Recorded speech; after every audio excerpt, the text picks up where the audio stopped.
They say, go inside, there's a woman shooting, there's a woman with a gun.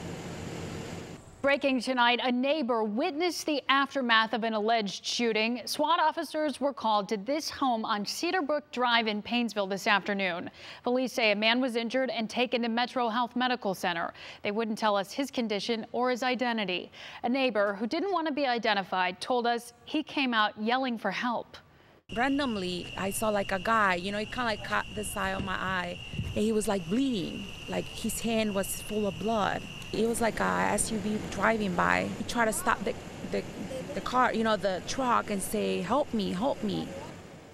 Police also believe a woman was involved, but it's not clear how. They plan to release more information at a news conference tomorrow.